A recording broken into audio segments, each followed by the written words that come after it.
Assalamualaikum warahmatullahi wabarakatuh. Selamat pagi anak-anak. Apa kabar kalian hari ini? Semoga kalian selalu sehat ya. Berjumpa lagi dengan Bu Dewi dalam pelajaran IPA. Hari ini Ibu akan membahas tentang klasifikasi makhluk hidup dengan subtema klasifikasi dikotom dan kunci determinasi. Baiklah anak-anak, dalam pembelajaran hari ini, tujuan pembelajaran hari ini, setelah kalian belajar tentang materi ini, diharap kalian mampu: 1. Memahami kunci determinasi atau dikotom. 2. Menjelaskan manfaat kunci determinasi. 3. Menentukan jenis spesies makhluk hidup menggunakan kunci determinasi. Klasifikasi makhluk hidup dilakukan dengan cara mengidentifikasi ciri-ciri setiap makhluk hidup sebanyak-banyaknya, kemudian mengerucut dengan ciri yang sama. Pengelompokan dapat dilakukan dengan mudah jika dibuat suatu kunci yang berguna untuk mengidentifikasi jenis hewan atau tumbuhan yang belum diketahui.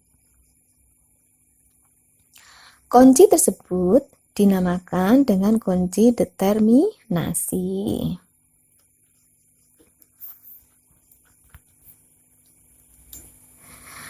Nah, baiklah anak-anak, apa sih yang dimaksud dengan kunci determinasi itu? Nah, kunci determinasi adalah kunci yang digunakan untuk menentukan filum atau divisio, kelas, ordo, familia, genus, dan spesies makhluk hidup.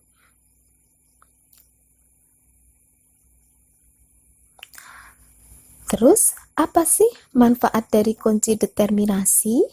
Nah, manfaat dari kunci determinasi untuk menentukan jenis kelompok dan nama hewan atau tumbuhan yang belum diketahui. Kunci determinasi yang sederhana dinamakan kunci dikotom. Kunci dikotom adalah cara atau langkah untuk mengenali organisme dan mengelompokkan pada takson makhluk hidup.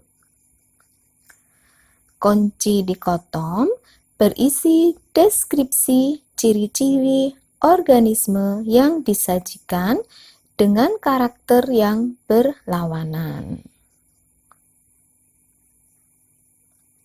Nah, yang perlu diperhatikan dalam pembuatan kunci dikotom, di sini ada 6 item ya anak-anak. Yang pertama, kunci harus dikotom atau berlawanan, sehingga satu bagian dapat diterima sedangkan yang lainnya ditolak. Yang kedua, kata pertama tiap ciri dalam satu kuplet harus identik. Yang ketiga, ciri yang dimasukkan mudah diamati. Yang keempat, menggunakan kalimat singkat. Yang kelima, setiap kuplet diberi nomor. Yang keenam, pernyataan dari dua kuplet yang berurutan jangan dimulai dengan kata yang sama.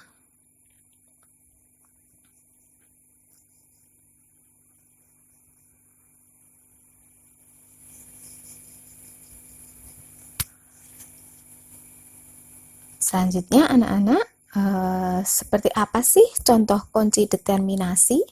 Pernahkah kalian membuat kunci determinasi? Baiklah, jika kalian belum pernah membuat, ayo kita lihat contohnya. Nah, di sini Ibu akan membuat contoh membuat kunci dikotom pada tumbuhan. Di sini Ibu memilih tumbuhan padi, jagung, dan pohon mangga.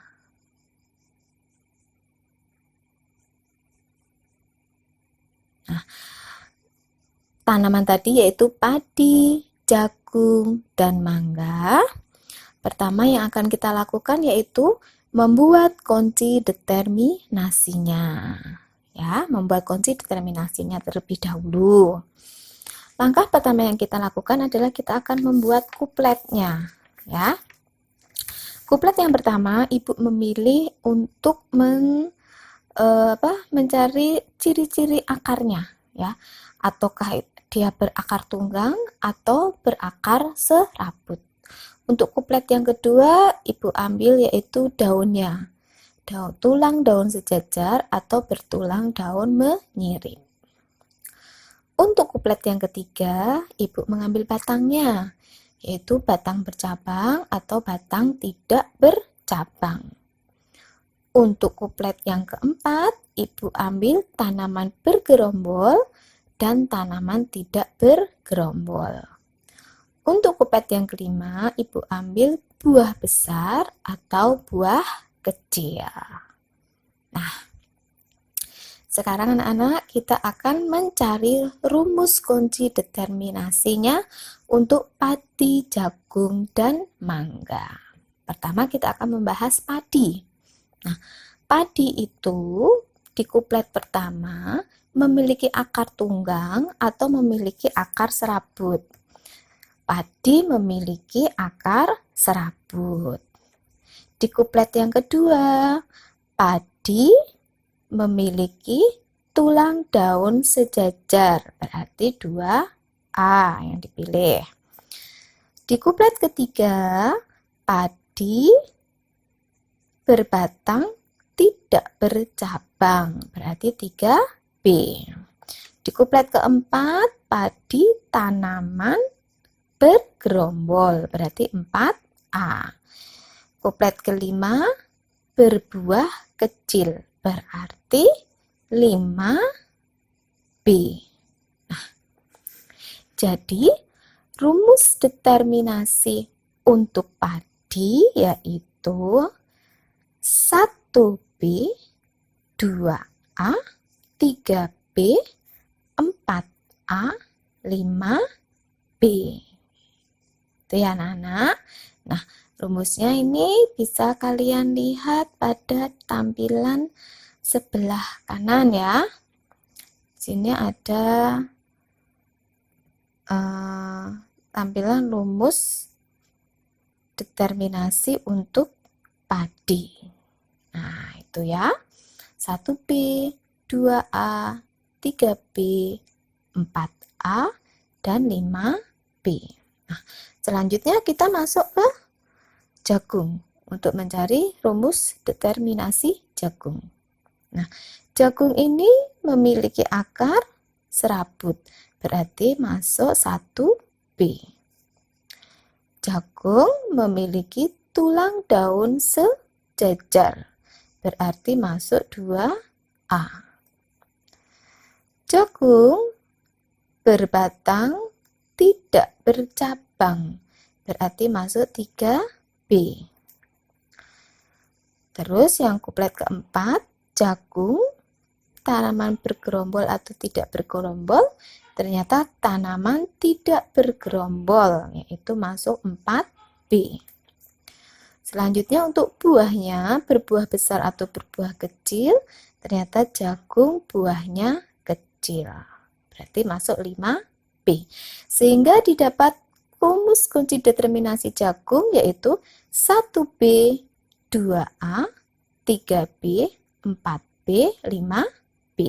Nah, selanjutnya untuk mangga. Mangga berakar tunggang, berarti masuk 1A. Yang kuplet kedua, mangga memiliki tulang daun yang menyirip, berarti 2B. Selanjutnya, batang pohon mangga itu bercabang, berarti 3A. Terus, mangga itu tanaman tidak bergerombol. Terakhir, berbuah besar. Nah, sehingga dapat kunci mangga 1A, 2B, 3A, 4B, dan 5A. Nah, sudah paham anak-anak? dilihat dari rumus kunci determinasi antara padi dan jagung banyak memiliki ciri-ciri yang sama. Sedangkan untuk mangga sedikit persamaannya.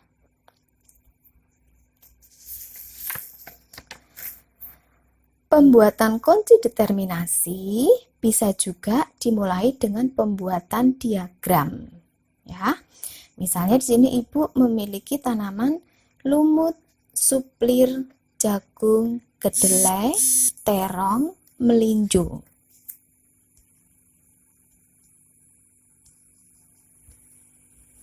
Nah, dari tanaman ini kita membuat ciri-ciri yang berlawanan. Ya, kita akan membuat kupletnya dulu. Nah, di sini Ibu membuat kuplet 1A dan 1B, yaitu tanaman berspora dan tanaman tidak berspora. Nah, dari keenam tanaman tadi ternyata yang berspora itu suplir dan lumut masuk ke 1A. Sedangkan yang tidak berspora jagung, kedelai, terong, melinjo masuk ke 1B. Nah, untuk membuat percabangan lagi, kita perhatikan selama masih ada dua, ya, masih memiliki dua anggota atau lebih, maka masih bisa diberi kupet lagi. Nah, kita akan memberi kupet terlebih dulu yang untuk berspora. Ya, di sini kita akan memberi kupet 2A dan 2B, yaitu berbatang jelas dan tidak berbatang jelas. Nah, dari tumbuhan berspora suplir dan lumut, ternyata yang berbatang jelas adalah suplir, yang tidak berbatang jelas adalah lumut. Nah, sehingga sudah ditemukan ya, untuk tumbuhan berspora, ya, yang berbatang jelas dan tidak berbatang jelas, untuk suplir dan lumut itu sudah merupakan spesies, jadi sudah tidak bisa untuk dicabangkan lagi. Nah, sekarang kita akan berlanjut untuk mencabangkan atau membuat kuplet lagi untuk tanaman yang tidak berspora. Ya, jagung, kedelai, terong, dan melinjo. Baik, kita akan membuat kuplet untuk tanaman tidak berspora. Kita buat 3A dan 3B. Nah, 3A ini berbiji tertutup, 3B berbiji terbuka. Nah, dari keempat tanaman itu, jagung, kedelai, terong, melinjo, ternyata yang berbiji tertutup adalah jagung, kedelai, terong. Sedangkan yang berbiji terbuka adalah melinjo. Nah, dari kupet 3A dan 3B ini, ternyata untuk kupet 3B itu sudah selesai, karena melinjo sudah termasuk dalam spesies. Nah, yang masih bisa dibagi dan masih bisa dibuat percabangan yaitu berbiji tertutup, jagung, kedelai, terong, karena masih memiliki 3 anggota. Nah, kita sekarang akan membuat kuplet untuk berbiji tertutup, yaitu kita buat kuplet 4A dan 4B. Nah, 4A berkeping 2, 4B berkeping 1. Dari tumbuhan jagung, kedelai, terong, ternyata yang berkeping 2 itu ada kedelai dan terong, dan yang berkeping 1 itu jagung. Nah, di kuplet 4B yang berkeping 1 jagung itu sudah selesai, karena jagung sudah berdiri sendiri dan sudah merupakan sebuah spesies. Yang masih bisa kita bagi lagi adalah kuplet 4A berkeping 2 kedelai dan terong. Nah, kita akan membuat kupletnya untuk berkeping 2, yaitu 5A dan 5B. Nah, di sini dibagi berbunga kupu-kupu dan berbunga terompet. Ciri-cirinya ya, dari kedelai dan terong, sehingga berbunga kupu-kupu yaitu ternyata kedelai memiliki bunga kupu-kupu, sedangkan terong memiliki bunga terompet. Nah, anak-anak, kalian bisa lihat sekarang sudah selesai semua. Suplir sudah berdiri sendiri, lumut sudah sendiri, melinjo sudah sendiri, jagung sudah sendiri, terong sudah sendiri, kedelai sudah sendiri. Berarti sudah selesai ya. Sudah menjadi sebuah spesies. Nah, sekarang kita lihat bagaimana cara membuat rumusnya. Rumus determinasi suplir. Nah, suplir itu berada pada kuplet 1A, maka ditulis di situ 1A. Terus suplir ada di kuplet 2A, maka ditulis 2A. Sehingga rumus suplir 1A, 2A. Sekarang rumus determinasi lumut. Nah, lumut itu berada pada kuplet 1A, maka di situ ditulis 1A. Selanjutnya lumut berada di kuplet 2B, maka di situ ditulis 2B. Sehingga didapatkan rumus 1A 2B. Rumus untuk jagung. Jagung berada di kuplet 1B, selanjutnya berada di kuplet 3A, terus berlanjut di kuplet 4B. Sehingga rumus jagung 1B, 3A, 4B. Nah, sekarang berlanjut kita ke rumus kedelai. Nah, rumus kedelai di sini itu masuk dalam kuplet 1B. Selanjutnya, kedelai masuk lagi dalam kuplet 3A. Setelah itu, kedelai masuk lagi dalam kuplet 4A. Terakhir, kedelai masuk dalam kuplet 5A. Sehingga didapat rumus determinasi kedelai yaitu 1B, 3A, 4A, 5A. Nah, selanjutnya kita buat rumus terong. Ya, rumus determinasi terong. Terong itu berada dalam kuplet 1B, maka akan ditulis 1B. Selanjutnya terong ada di kuplet 3A, maka ditulis 3A. Selanjutnya berada di 4A. Sana ditulis 4A. Selanjutnya terong berada di 5B. Hasilnya, akhirnya rumus determinasi terong adalah 1B, 3A, 4A, 5B. Nah, yang terakhir yaitu rumus determinasi melinjo. Melinjo berada di kuplet 1B dan berada di kuplet 3B. Sehingga rumus determinasi melinjo yaitu 1B, 3B. Bagaimana anak-anak? Sudah paham ya untuk membuat rumus determinasi ini? Dengan menggunakan diagram.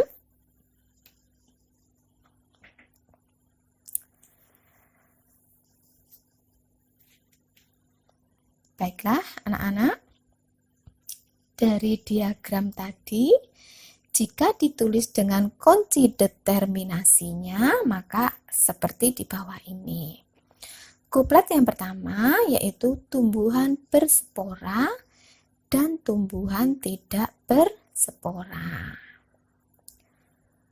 Kuplet yang kedua berbatang jelas dan tidak berbatang jelas. Kuplet yang ketiga berbiji tertutup dan berbiji terbuka. Kuplet yang keempat biji berkeping 2, biji berkeping 1. Kuplet yang kelima berbunga kupu-kupu dan berbunga terompet. Nah, di sini akan Ibu beri contoh cara mencari rumus determinasi untuk jagung. Ya, kita lihat. Jagung itu dalam kuplet pertama itu termasuk tumbuhan tidak berspora. Maka di situ ditulis 1B pilihannya. Nah, tulis 1B. Di dalam urutan 1B di situ tertera angka 3. Nah, berarti angka 3 itu menunjukkan dia masuk langsung ke kuplet ketiga. Maka kita langsung menuju ke kuplet ketiga, yaitu berbiji tertutup atau berbiji terbuka. Nah, ternyata jagung itu masuk dalam berbiji tertutup. Berarti masuk 3 A. Setelah itu kita lihat di situ langsung masuk ke angka 4, yaitu berarti masuk kuplet 4. Nah, 4 ini berbiji berkeping 2 atau biji berkeping 1 untuk jagung. Ternyata jagung memiliki biji berkeping 1. Nah, ketemu 4B jagung. Nah, jadi rumus determinasi jagung yaitu 1B, 3A, 4B yang ditemukan. Bagaimana anak-anak? Sudah paham ya dalam mencari kunci determinasi ini ya? Untuk pembelajaran hari ini dalam mencari rumus determinasi. Baiklah anak-anak, Ibu rasa untuk pembelajaran hari ini cukup sampai di sini. Silakan kalian pelajari materi yang Ibu share ini untuk dipahami ya. Bila ada yang tidak paham, kalian bisa bertanya kepada Ibu. Ibu cukupkan dulu untuk pelajaran hari ini. Sampai bertemu lagi di pembelajaran selanjutnya. Wassalamualaikum warahmatullahi wabarakatuh.